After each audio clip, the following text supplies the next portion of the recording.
Welcome back. This week we'll be giving you my rundown of some thoughts that I had about the last couple letters in Seneca. To be honest, that's not true at all.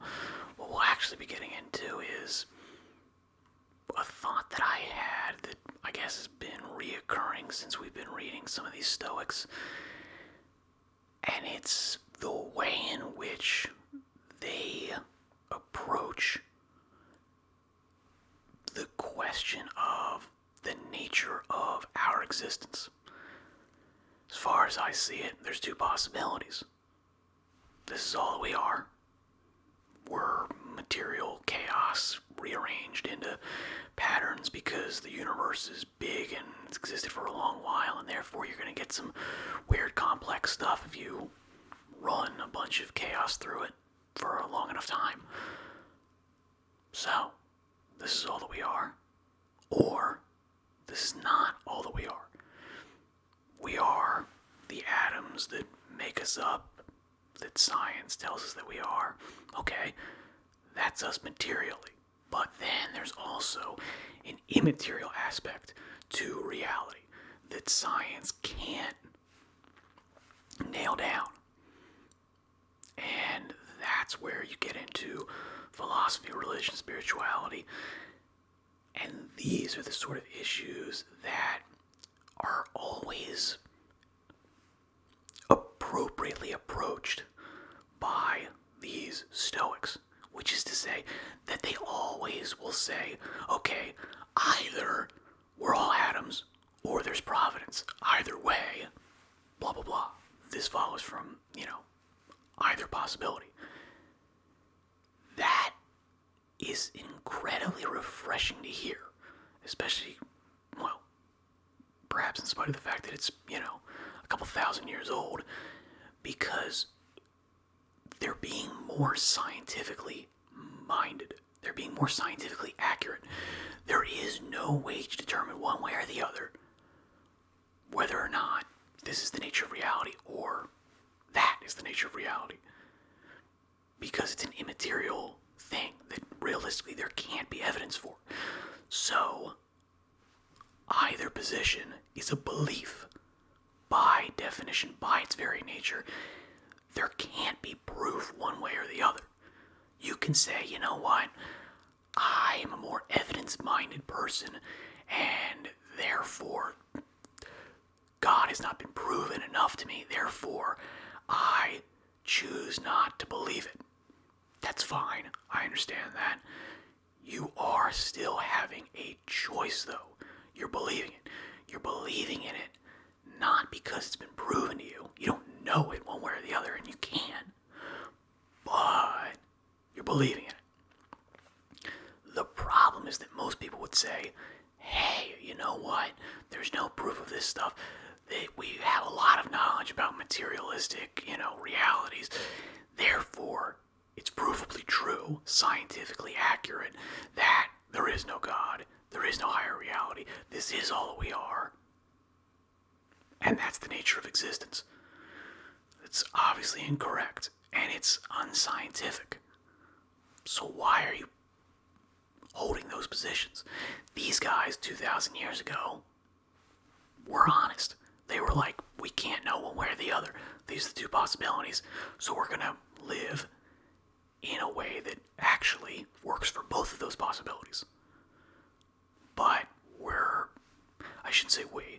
but some people are so wildly arrogant that they think that the small amount of knowledge that we've got, or hey, you know what, the huge, giant, incredible, crazy amount of knowledge that we've, agglomerated throughout, the entirety of human history and human discovery, yeah, they figured it out. And it was actually just a really easy question.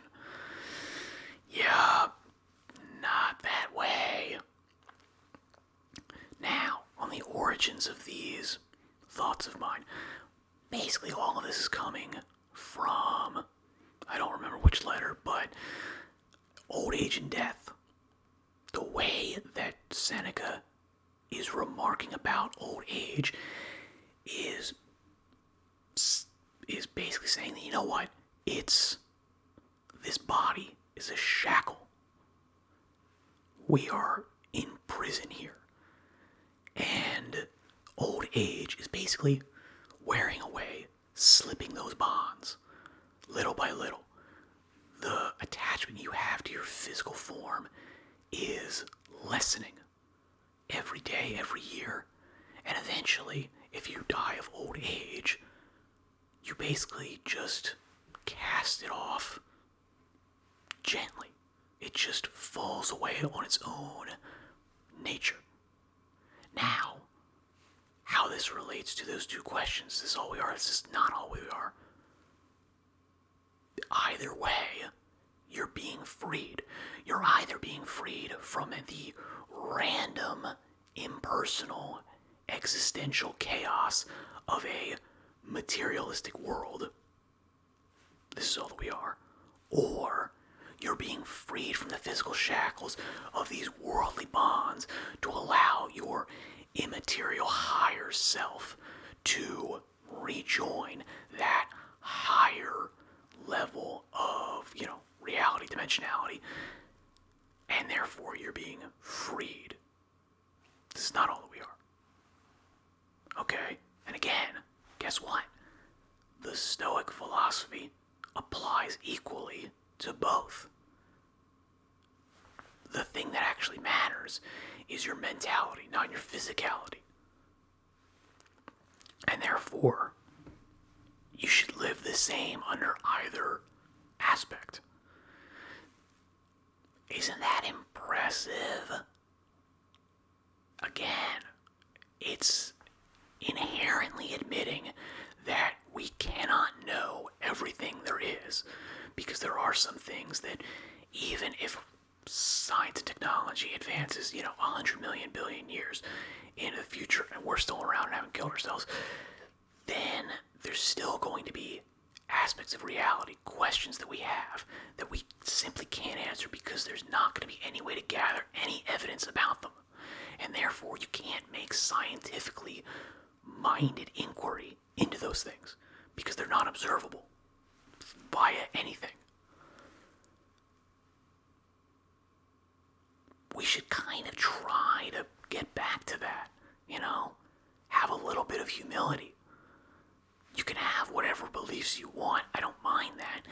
It's the raw arrogance that comes along with thinking that you've, thought up of something brand spanking new. It's not the case. You haven't, as evidenced by this. And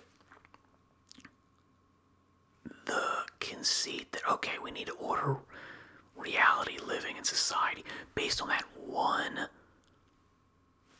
flawed piece of non-evidence-based hypothesizing that you've done is patently absurd. Why are you doing this?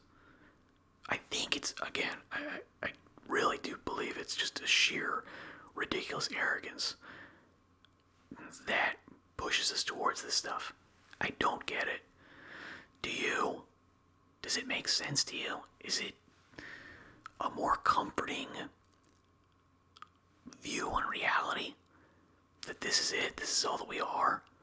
That all of the things that you see happening in the world are just random bits of flotsam and jetsam churning together in a unending cauldron of chaotic matter? Or is that actually a terrifying prospect? To me, and I think realistically, if anybody's honest, it is a terrifying prospect.